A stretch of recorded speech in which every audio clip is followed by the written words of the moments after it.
ಶಾಲಾ ಶಿಕ್ಷಣ ಇಲಾಖೆ, ಜಿಲ್ಲಾ ಶಿಕ್ಷಣ ಮತ್ತು ತರಬೇತಿ ಸಂಸ್ಥೆ, ಕ್ಷೇತ್ರ ಶಿಕ್ಷಣಾಧಿಕಾರಿಗಳು ಹಾಗೂ ಕ್ಷೇತ್ರ ಸಮನ್ವಯಾಧಿಕಾರಿಗಳ ಕಚೇರಿ ಕೆಜಿಎಫ್ ರವರ ಸಹಯೋಗದಲ್ಲಿ ಇಂದು ಎನ್ಜಿ ಉಲ್ಕೂರಿನ ಸರ್ಕಾರಿ ಪ್ರೌಢಶಾಲೆಯಲ್ಲಿ ತಾಲೂಕು ಮಟ್ಟದ ಗಡಿನಾಡ ಕನ್ನಡ ಭಾಷಾ ಮೇಳವನ್ನು ಹಮ್ಮಿಕೊಳ್ಳಲಾಗಿತ್ತು.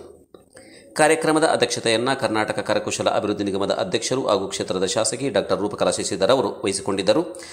ಎನ್ಜಿ ಉಲ್ಕೂರು ಗ್ರಾಮ ಪಂಚಾಯಿತಿ ಅಧ್ಯಕ್ಷರಾದ ಭವಾನಿ ಜೈಪಾಲ್ಗೌಡರವರು ಉದ್ಘಾಟಿಸಿದರು. ಈ ಸಂದರ್ಭದಲ್ಲಿ ಡಯಟ್ನ ಹಿರಿಯ ಉಪನ್ಯಾಸಕರಾದ ವಿಜಿ ನಾರಾಯಣಸ್ವಾಮಿ, ಬಿಇಒ ಸೈದಾಬಿ, ಸಮನ್ವಯಾಧಿಕಾರಿಗಳಂತ ಜಿಕೆ ರಮೇಶ್, ಕನ್ನಡ ಸಾಹಿತ್ಯ ಪರಿಷತ್ತಿನ ಅಧ್ಯಕ್ಷರಾದ ಶ್ರೀಹರಿ, ಸರ್ಕಾರಿ ನೌಕರರ ಸಂಘದ ಅಧ್ಯಕ್ಷರಾದ ನರಸಿಂಹಮೂರ್ತಿ, ಉಪಾಧ್ಯಕ್ಷರಾದ ಕೃಷ್ಣಮೂರ್ತಿ, ಪ್ರಾಥಮಿಕ ಶಾಲಾ ಶಿಕ್ಷಕರ ಸಂಘದ ಅಧ್ಯಕ್ಷರಾದ ಪಿವಿ ಶ್ರೀನಿವಾಸ್, ಕಾರ್ಯದರ್ಶಿ ರವಿಚಂದ್ರನ್ ನಾಯ್ಡು, ಖಜಾನ್ಸಿ ಭಾರತಿ, ಗೌರವ ಅಧ್ಯಕ್ಷರಾದ ಉಮಾದೇವಿ, ಗ್ರಾಮೀಣ ಶಿಕ್ಷಣ ಸಂಸ್ಥೆಗಳ ಕಾರ್ಯದರ್ಶಿ ಆಮು ಲಕ್ಷ್ಮೀನಾರಾಯಣ, ವೃಂದ ಸಂಘಗಳ ಅಧ್ಯಕ್ಷರಾದ ಎಂ ಶ್ರೀನಿವಾಸ್, ಮಾಲ್ತೇಶ್, ಗಂಗಾಧರ್, ಅಶ್ವಥ್, ಸುಬ್ರಹ್ಮಣಿ, ಮಲ್ಲಿಕಾ, ಶಾಲಾ ಮುಖ್ಯೋಪಾಧ್ಯಾಯರಾದ ಕುಸುಮ, ಪಿಡಿಒ ಎಜಾಜ್ ಪಾಷಾ, ಪಂಚಾಯಿತಿ ಸದಸ್ಯರು, ಬಿಇಒ, ಕಚೇರಿಯ ಸಿಬ್ಬಂದಿ, ಬಿಆರ್ಪಿ, ಸಿಆರ್ಪಿ, ಶಿಕ್ಷಕ ಮುಖಂಡರಾದ ಕೆ2 ಶ್ರೀನಿವಾಸ್, ಗೆನ್ನೇರಳ್ಳಿ ಶ್ರೀನಿವಾಸ್ ಮೂರ್ತಿ, ಸುರೇಶ್, ವಿವಿಧ ಶಾಲೆಗಳ ಮುಖ್ಯೋಪಾಧ್ಯಾಯರು ಹಾಗೂ ಭಾಷಾ ಅಭಿಮಾನಿಗಳು ಹಾಜರಿದ್ದರು. ನಮ್ಮ ದೇಶದಲ್ಲಿ ಅನೇಕ ಜಾತಿಗಳು, ಅನೇಕ ಭಾಷೆಗಳು, ಬಟ್ ನಾವು ಎಲ್ಲಿದ್ದೀವಿ ಅದೇ ನಮ್ಮ ಭಾಷೆ. ಸೊ ಈ ಭಾಷೆಯನ್ನು ಪ್ರೋತ್ಸಾಹಕ್ಕೆ ನಾವು ಇಲ್ಲಿ ಬಂದಿದ್ದೀವಿ. ಸೊ ನಮ್ಮ ಭಾಷೆಯನ್ನು ಹೆಮ್ಮೆಯಿಂದ ನಾವು ಮಾತಾಡೋಣ, ಅದಕ್ಕೆ ಒಂದು ಉತ್ತಮ ಸ್ಥಾನವನ್ನು ಕೊಡೋಣ ಅಂತ ಹೇಳ್ತಾ, ವೇದಿಕೆ ಮೇಲೆ ಆಸನಾಗಿರೋರು ಎಲ್ಲರನ್ನ ಧನ್ಯವಾದಿಸ್ತಾ ನಾನು ಈ ಭಾಷೆಯನ್ನು ಮುಗಿಸ್ತೀನಿ. ಭಾಗದಲ್ಲಿ ವಿಶೇಷವಾಗಿ ಇಂಥ ಕಾರ್ಯಕ್ರಮನ ಅರ್ಥಪೂರ್ಣವಾಗಿ ಆಚರಿಸ್ತಾ ಇದ್ದೀವಿ. ಬರುವಂಥ ದಿನಗಳಲ್ಲಿ ಕಲೆಗೆ, ಜಾನಪದ ಕಲೆಗೆ, ಸಾಹಿತ್ಯಕ್ಕೆ, ಮತ್ತು ಇವತ್ತು ನಾನು ವಿಶೇಷವಾಗಿ ಮಕ್ಕಳಲ್ಲಿ ನೋಡಿದಾಗ ನಾವು ತಾಯಿ ಭುವನೇಶ್ವರಿಗೆ ಭಕ್ತಿಯಿಂದ ಒಂದು ಹಾಡನ್ನು ಸಮರ್ಪಣೆ ಮಾಡ್ಬೋದು, ನೃತ್ಯವನ್ನು ಸಮರ್ಪಣೆ ಮಾಡ್ಬೋದು, ಜಾನಪದವನ್ನು ಸಮರ್ಪಣೆ ಮಾಡ್ಬೋದು. ಅದೆಲ್ಲ ಆಗಿ ನಾವು ಕೂಡ ಯಾವ ರೀತಿ ನೀವು ತಾಯಿ ಭುವನೇಶ್ವರಿ ಆಗಿ ರೆಡಿ ಆಗ್ತಿರೋ, ಕಾವೇರಿ ಆಗಿ ರೆಡಿ ಆಗ್ತಿರೋ, ಕಿತ್ತೂರು ಚೆನ್ನಮ್ಮ ಆಗಿ ರೆಡಿ ಆಗ್ತಿರೋ, ಝಾನ್ಸಿ ಲಕ್ಷ್ಮೀಬಾಯಿ ಆಗಿ ತಯಾರಾಗ್ತಿರೋ, ಅವೆಲ್ಲನೂ ಕೂಡ ಅವರನ್ನು ಪ್ರತಿಬಿಂಬಿಸುವಂಥ ನಿಮ್ಮಲ್ಲಿರುವಂಥ ಕಲೆ, ನಟನೆ, ಆ ಭಾಷೆ, ಸಾಹಿತ್ಯ ಎಲ್ಲನೂ ಕೂಡ ಭಕ್ತಿಯಿಂದ ಸಮರ್ಪಣಾ ಭಾವವನ್ನು ತೋರಿಸುತ್ತೆ. ನೀವು ಎಷ್ಟು ಭಕ್ತಿಯಿಂದ, ಶ್ರದ್ಧೆಯಿಂದ ನೀವು ಮೈಗೂಡಿಸ್ಕೊಂಡು ಆ ಕಲೆನ, ಆ ವಿದ್ಯೆನ ಕಲ್ತಿರ್ತೀರ, ಅದೆಲ್ಲನೂ ಕೂಡ ದೇವಿಗೆ ಸಮರ್ಪಣೆ ಭಾವವನ್ನು ತೋರಿಸುತ್ತೆ. ಯಾರಾದರೂ ಹಾಡಿಲ್ಲ ಅಂತಂದರೆ ನೀವು ಏನು ಮಾಡಲಿಲ್ಲ ಅಂತ ಅರ್ಥ ಅಲ್ಲ. ನೀವು ಶ್ರದ್ಧೆಯಿಂದ ನೀವೇನು ಉಡುಗೆ ತೊಡುಗೆಗಳನ್ನು ಹಾಕ್ಕೊಂಡಿದ್ದೀರಾ, ನಿಮ್ಮನ್ನು ನೋಡಿದಾಗ ನಮಗೆ ಶ್ರದ್ಧೆ ಬರುತ್ತೆ. ಅಥವಾ ನಿಮ್ಮ ತಂದೆ ತಾಯಿ ನಿಮ್ಗೆ ಏನು ಸಂಸ್ಕಾರ ಹೇಳ್ಕೊಟ್ಟಿದ್ದಾರೆ, ನಿಮ್ಮ ಶಿಕ್ಷಕರು, ಅದು ಕೂಡ ಭಕ್ತಿನೇ. ಅದು ಈ ಕಾರ್ಯಕ್ರಮಕ್ಕೆ ಯಶಸ್ವಿ ಆಗುವಂಥ ನಿಮ್ಮೆಲ್ಲ ಆಸಕ್ತಿ ತೋರುತ್ತೆ. ನಿಮ್ಗೆ ಎಷ್ಟು ಆಸಕ್ತಿ ಇದೆ, ನಿಮಗೆ ಏನೆಲ್ಲ ಕಲಿಬೇಕು ಅನ್ನೋಂಥ ಆಸಕ್ತಿ ಇದೆ.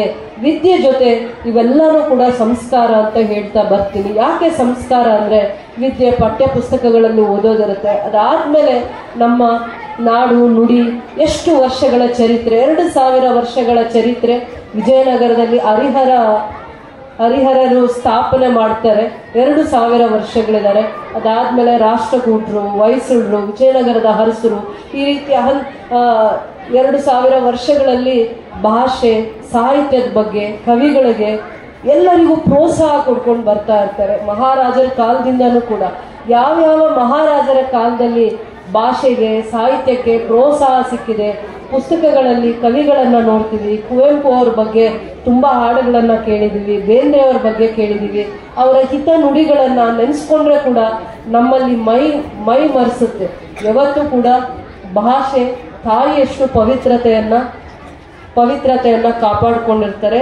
ಗಡಿ ಭಾಗದಲ್ಲಿ ಆ ಭಾಷೆಯನ್ನು ಕಾಪಾಡಿಕೊಳ್ಳುವಂಥದ್ದು ನಮ್ಮೆಲ್ಲರದ್ದು ಧರ್ಮ ಆಗಿರುತ್ತೆ. ಅದರಲ್ಲಿ ಶಿಕ್ಷಣ ಇಲಾಖೆ ಮಹತ್ವವಾಗಿರುವಂಥ ಜವಾಬ್ದಾರಿಯನ್ನು ತಗೊಂಡು ಮಕ್ಕಳಲ್ಲಿ ಅದರ ಬಗ್ಗೆ ಆಸಕ್ತಿಯನ್ನು ಮೂಡಿಸಿ, ಭಾಷೆಯ ಬಗ್ಗೆ ಪ್ರೀತಿ, ವಾತ್ಸಲ್ಯ, ಗೌರವವನ್ನು ಮೂಡಿಸುವಂಥ ಕೆಲಸ ಶಿಕ್ಷಣ ಇಲಾಖೆ ಮಾಡ್ತಾ ಇದೆ.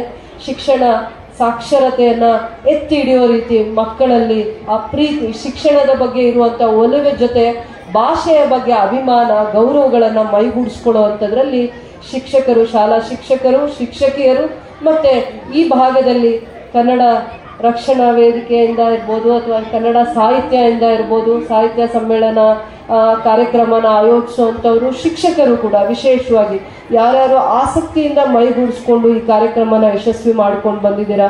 ಬರೋವಂಥ ಮುಂದಿನ ವರ್ಷದಲ್ಲಿ ಇನ್ನೂ ಹೆಚ್ಚಿನ ಒಳ್ಳೆ ಕಾರ್ಯಕ್ರಮಗಳನ್ನು ಮಾಡೋಣ. ಮಕ್ಕಳಲ್ಲಿ ಶಾಲೆ ಪ್ರೌಢ ವ್ಯವಸ್ಥೆಯಲ್ಲಿರ್ಬೋದು ಅಥವಾ ಪ್ರಾಥಮಿಕ ವ್ಯವಸ್ಥೆಯಲ್ಲಿ ಮಕ್ಕಳಲ್ಲೇ ಇರುವಂಥ ಅಡಗಿರುವಂಥ ಕಲೆ ಇರ್ಬೋದು, ಸಾಹಿತ್ಯ ಇರ್ಬೋದು, ಜಾನಪದ, ನೃತ್ಯ ಇಂಥದಕ್ಕೆ ನಾವು ಪ್ರೋತ್ಸಾಹ ಕೊಟ್ಟು ಅವರನ್ನು ಪ್ರೋತ್ಸಾಹ ಕೊಡಿಸುವಂಥ ಒಳ್ಳೆ ಕಾರ್ಯಕ್ರಮಗಳನ್ನು ಮಾಡಿ ಇಂಥ ಕಾರ್ಯಕ್ರಮಗಳನ್ನ ಯಶಸ್ವಿ ಮಾಡೋವಂಥದ್ದು ನಮ್ಮ ಜವಾಬ್ದಾರಿ ಆಗಿರುತ್ತೆ.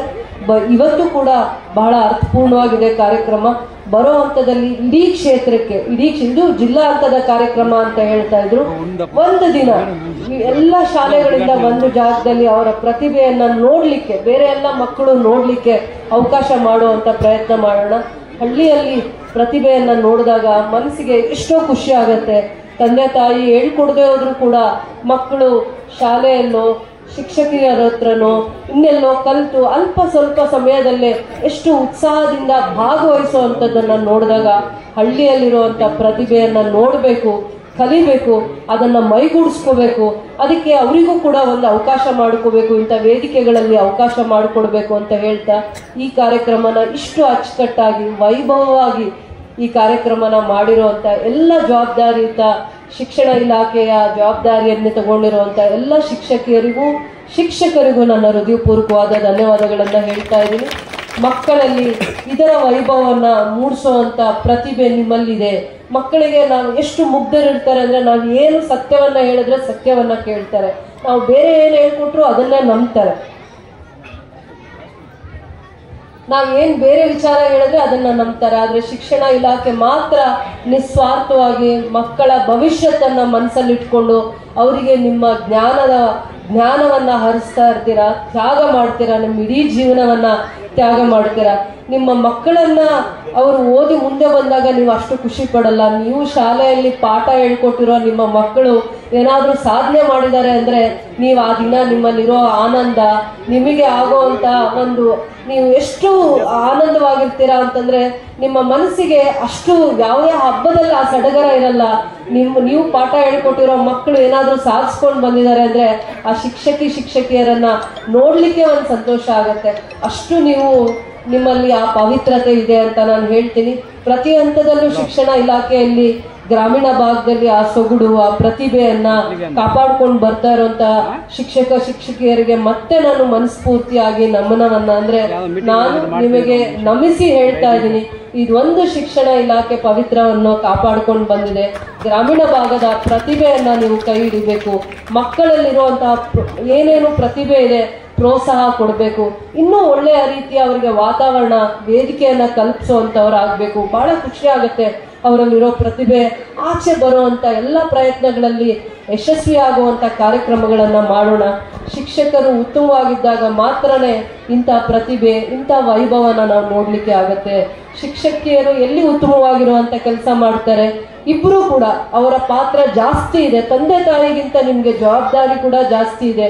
ಯಾವ ಶಾಲೆಯಲ್ಲಿ ನೀವು ಭಾಳ ವರ್ಷ ಸೇವೆ ಮಾಡ್ತಾ ಇರ್ತೀರಾ ಅಲ್ಲಿ ಮಕ್ಕಳು ಒಳ್ಳೆ ರೀತಿ ಓದ್ತಾ ಇದ್ದಾಗ ಇಡೀ ಊರೇ ನಿಮ್ಮನ್ನ ಗೌರವವಾಗಿ ನೋಡುತ್ತೆ. ಅದಾದ್ಮೇಲೆ ಇಡೀ ಕ್ಷೇತ್ರ ನಿಮ್ಮನ್ನ ಗುರುತಿಸುವಂತ ಅವಕಾಶ ಆಗತ್ತೆ. ಆ ರೀತಿ ಇಂಥ ಗ್ರಾಮೀಣ ಭಾಗದಲ್ಲಿರೋ ಮಕ್ಕಳಿಗೆ ನೀವು ಸೇವೆ ಮಾಡ್ತಾ ಇಲ್ಲ, ದೇವರಿಗೆ ಸೇವೆ ಮಾಡ್ತಾ ಇದ್ದೀರಾ ಅಂತ ಅನ್ಕೊಳ್ಳಿ. ಪುಟ್ಟ ಮಕ್ಕಳಲ್ಲಿ ದೇವರು ಕಾಣ್ತಾ ಇದ್ದಾರೆ, ದೇವತೆ ಕಾಣ್ತಾ ಇದ್ದಾರೆ. ಅಂತ ಮಕ್ಕಳಿಗೆ ನೀವು ಶಿಕ್ಷಣವನ್ನ ಕೊಡ್ತಾ ಇದ್ದೀರಾ. ಅದರ ಜೊತೆಯಲ್ಲಿ ನಮ್ಮ ನಾಡಿನ ವೈಭವ ಏನು, ನಮ್ಮ ನಾಡಿನ ಸಂಸ್ಕೃತಿ ಏನು, ನಮ್ಮ ನಾಡಿನ ಪಾರಂಪರಿಕವಾಗಿ ಬಂದಿರುವಂಥ ಕಲೆ, ಜಾನಪದ, ನೃತ್ಯ ಎಲ್ಲದರ ಬಗ್ಗೆ ತಿಳುವಳಿಕೆಯನ್ನು ಮೂಡಿಸುವಂಥ ಆ ಪೇಷನ್ಸು, ಆ ಸಹನೆ ನಿಮ್ಮಲ್ಲಿ ಮೈಗೂಡಿಸ್ಕೊಂಡಿದ್ದೀರ. ನಿಮ್ಮೆಲ್ಲರಿಗೂ ಭವಿಷ್ಯದಲ್ಲಿ ಒಳ್ಳೇದಾಗಬೇಕು ಅಂತ ಹೇಳ್ತಾ ಮಕ್ಕಳು ನಿಮ್ಮ ಆಶ್ರಯದಲ್ಲಿ ಓದುವಂಥ ಎಲ್ಲ ಮಕ್ಕಳಿಗೆ ಉತ್ತಮವಾಗಿರುವಂಥ ಭವಿಷ್ಯ ಸಿಕ್ಕಲಿ. ಈ ಕಾರ್ಯಕ್ರಮಕ್ಕೆ ವೈಭವವನ್ನು ತಂದುಕೊಟ್ಟಿರುವಂಥ ಎಲ್ಲ ವಿದ್ಯಾರ್ಥಿಗಳಿಗೆ ಮನಸ್ಫೂರ್ತಿಯಾಗಿ ವಂದಿಸುತ್ತಾ, ಶಿಕ್ಷಣ ಪ್ರತಿಯೊಬ್ಬ ಮನುಷ್ಯನ ಭವಿಷ್ಯತ್ತನ್ನ ಕಾಪಾಡುತ್ತೆ. ಉತ್ತಮವಾದ ಸಮಾಜವನ್ನ ಕಟ್ಟಲಿಕ್ಕೆ, ಉತ್ತಮವಾದ ಸಮಾಜಕ್ಕೆ ಕೊಡುಗೆಯನ್ನ ಕೊಡ್ಲಿಕ್ಕೆ ಶಿಕ್ಷಣ ಒಂದೇ ಮಾರ್ಗದರ್ಶನ ಅಂತ ಹೇಳ್ತಾ ನಿಮ್ಮೆಲ್ಲರ ಜೀವನ ಸಾರ್ಥಕತೆ ಆಗೋದು ಮಕ್ಕಳಿಗೆ ನಾವು ಉತ್ತಮವಾಗಿರುವಂಥ ದಾರಿಯಲ್ಲಿ ನಡೆಸಿದಾಗ. ನಾನು ಈ ವಯಸ್ಸಲ್ಲಿದ್ದಾಗ ನನಗೆ ನನ್ನ ಶಿಕ್ಷಕರನ್ನ ನೋಡಿದಾಗ ತುಂಬಾ ಅಭಿಮಾನ ಇರ್ತಾ ಇತ್ತು. ನಾನು ಅವ್ರ ವಯಸ್ಸಲ್ಲಿದ್ದ ಅವ್ರು ಏನ್ ನನಗೆ ಹೇಳ್ಕೊಟ್ರು ನಾನು ಮನೇಲಿ ಹೋಗಿ ಹಠ ಮಾಡ್ತಾ ಇದ್ದೆ. ನನ್ನ ಟೀಚರ್ ನನ್ಗೆ ಹಿಂಗೆ ಹೇಳಿದ್ದಾರೆ, ನೀವು ನನ್ಗೆ ಇದನ್ನ ಮಾಡಿ ಹೇಳ್ಕೊಡಿ ಅಂತ. ಸ್ವಲ್ಪ ದಿನ ಅವ್ರು ಹೇಳೋ ಎಲ್ಲಾನು ನಾನು ಮೈಗೂಡಿಸ್ಕೊಂಡು ಮಾಡ್ತಾ ಇದ್ದೆ. ಆ ವಯಸ್ಸು ನನಗಿತ್ತು ಆ ವಯಸ್ಸಲ್ಲಿ. ಅದಕ್ಕೆ ನಾನು ಈ ವಯಸ್ಸನ್ನ ನಾನು ಯಾವಾಗಲೂ ಆರಾಧಿಸ್ತೀನಿ. ಯಾಕಂದ್ರೆ ಅಷ್ಟು ಮುಗ್ಧರಾಗಿರ್ತಾರೆ ಆ ಮಕ್ಕಳು. ಯಾರು ಏನು ಕಲಿಸಿದ್ರು ಅದನ್ನ ಮೈಗೂಡಿಸ್ಕೊಂತಾರೆ, ಕಲಿತಾರೆ. ಅದನ್ನ ಕಳ್ಕೊಂಡ್ಮೇಲೆ ಮತ್ತೆ ಆ ವಯಸ್ಸು ಬರಲ್ಲ. ಆ ವಯಸ್ಸು ನಮಗೆ ಮತ್ತೆ ಬರಲ್ಲ. ಅದನ್ನ ಅವರಲ್ಲಿ ಹುಡುಕ್ಬೇಕಷ್ಟೇ ಬಿಟ್ರೆ ನಮಗಾಗ್ಲಿ ನಿಮಗಾಗ್ಲಿ ಆ ವಯಸ್ಸು ಮತ್ತೆ ಬರಲ್ಲ. ಅದರಿಂದ ನಾನು ನನ್ನ ಶಿಕ್ಷಕರನ್ನ ಪ್ರತಿ ಹಂತದಲ್ಲಿ ಜ್ಞಾಪಕ ಮಾಡ್ಕೋತೀನಿ. ನನಗೆ ಭಾಳ ಪ್ರೋತ್ಸಾಹ ಕೊಟ್ಟಿದ್ದಾರೆ, ನನಗೆ ಜೀವನದಲ್ಲಿ ಭಾಳ ಪಾಠ ಹೇಳ್ಕೊಟ್ಟಿದ್ದಾರೆ. ಅವರಿಂದ ನಾನೇನಾದರೂ ಈಗೂ ಕೂಡ ಅವರ ಮಾರ್ಗದರ್ಶನ ನನ್ನನ್ನು ಎಷ್ಟೋ ಜಾಗದಲ್ಲಿ ನನ್ನ ಇತಿಮಿತಿನ ಕಾಪಾಡುತ್ತೆ. ನಾನು ಹೀಗೆ ನಡ್ಕೋಬೇಕು, ಯಾರಿಗಿಷ್ಟ ಆಗುತ್ತೆ ಅನ್ನೋದು ನೋಡಲ್ಲ. ನನ್ನ ದಾರಿ ಇದು, ನನ್ನ ದಾರಿ ಇತಿಮಿತಿ ಇದು ಅಂತ ನಾನು ನಡೀತೀನಿ. ಅದರಿಂದ ವಿಶೇಷವಾಗಿ ನಾನು ನಿಮ್ಮನ್ನು ಗೌರವಿಸಿದ್ರೆ ನನಗೆ ಆ ದಿನಗಳಲ್ಲಿ ಪಾಠ ಹೇಳ್ಕೊಟ್ಟ ಗುರುಗಳಿಗೆ, ಶಿಕ್ಷಕರಿಗೆ ನಮಿಸಿದಷ್ಟು ನನಗೆ ಖುಷಿ ಆಗುತ್ತೆ. ನಿಮ್ಮನ್ನು ನೋಡಿದಾಗೆಲ್ಲ ಅವರನ್ನು ನಾನು ಕೂಡ ನೆನೆಸ್ಕೊತೀನಿ. ಆ ವಯಸ್ಸಲ್ಲಿದ್ದಾಗ ನನಗೆ ನನ್ನ ತಂದೆ ತಾಯಿ ಏನು ಹೇಳ್ಕೊಟ್ಟಿದ್ದಾರೆ ಜ್ಞಾಪಕ ಇಲ್ಲ. ಆದರೆ ನಾನು ಶಾಲೆಗೆ ಹೋಗುವಂಥ ಸಂದರ್ಭದಲ್ಲಿ ನನ್ನ ಶಿಕ್ಷಕಿಯರು ಅಥವಾ ಶಿಕ್ಷಕರು ನನಗೇನು ಪಾಠ ಮಾಡ್ತಿದ್ರು, ನನ್ನನ್ನು ಯಾವ ರೀತಿ ತಿದ್ದುತ್ತಾ ಇದ್ರು ಅನ್ನೋದು ಮಾತ್ರ ನನಗೆ ಈಗೂ ನೆನಪಿದೆ ಅಂತ ಹೇಳ್ತಾ ನಿಮ್ಮೆಲ್ಲರಿಗೂ ಮತ್ತೆ ಮನಸ್ಫೂರ್ತಿಯಾಗಿ ಧನ್ಯವಾದಗಳನ್ನು ಹೇಳ್ತಾ ಇದ್ದೀನಿ. ಈ ಮಕ್ಕಳಲ್ಲಿ ಈ ಮುಗ್ಧತೆ, ಈ ಅಲಂಕಾರ, ಈ ಗಂಭೀರತೆ, ಈ ವೈಢೂರ್ಯವನ್ನು ಕಾಪಾಡಬೇಕು. ನಾಡಿನ ಕಲೆ, ಸಂಸ್ಕೃತಿ, ಭಾಷಾ ಪ್ರೇಮವನ್ನು ಕಾಪಾಡುವಂಥ ಜವಾಬ್ದಾರಿ ನಮ್ಮೆಲ್ಲರ ಮೇಲಿದೆ. ಹೆಚ್ಚಿನದಾಗಿ ಶಿಕ್ಷಕಿಯರ ಮೇಲಿದೆ ಅಂತ ಹೇಳ್ತಾ ಈ ಕಾರ್ಯಕ್ರಮ ಯಶಸ್ವಿ ಮಾಡಿದ ಮಕ್ಕಳಿಗೆ ಮತ್ತೆ ನನ್ನ ಹೃದಯಪೂರ್ವಕವಾದ ಧನ್ಯವಾದಗಳು. ಲೋಕ ಆಚಾಗವೇ ಸ್ವರ್ಗ, ಅನಾಚಾಗವೇ ನರಕ, ನೀವೇ ಪ್ರಮಾಣ ಕೂಡಲ ಸಂಗಮ ದೇವ. ಬೇವಿನ ಬೀಜವ ಬಿತ್ತಿ, ಬೆಲ್ಲದ ಕಟ್ಟೆಯ ಕಟ್ಟಿ, ಆಕಲ ಹಾಲನ್ನೆಗೆದು, ಜೇನು ತುಪ್ಪವ ಹೊಯ್ದರೆ ಸಿಹಿಯಾಗಬಲ್ಲದೆ, ಕಹಿಯಹುದಲ್ಲದೆ ಶಿವಭಕ್ತರಲ್ಲದವರ ಕೂಡೆ ನುಡಿಯಲಾಗದೆ ನಮ್ಮ ಕೂಡಲ ಸಂಗಮ ದೇವ. ಧನ್ಯವಾದಗಳು. ಎಷ್ಟು ವರ್ಷಗಳನ್ನ ಪುಟ್ಟ ಮಗು ಹೇಳಿದ್ದಾರೆ. ಪುಟ್ಟ ಮಗು ಕೂಡ ಪ್ರತಿಭಾವಂತ ಮಗು. ಇದು ಈ ಮಗು ಮೇಡಮ್ ಅವರ ಪ್ರತಿಭೆಗೆ, ಆ ಪುಟ್ಟ ಮಗು ಪ್ರತಿಭಾವಂತ ಮಗು, ಅವರಿಗೆ ಮಗುಗೆ ಧನ್ಯವಾದಗಳು.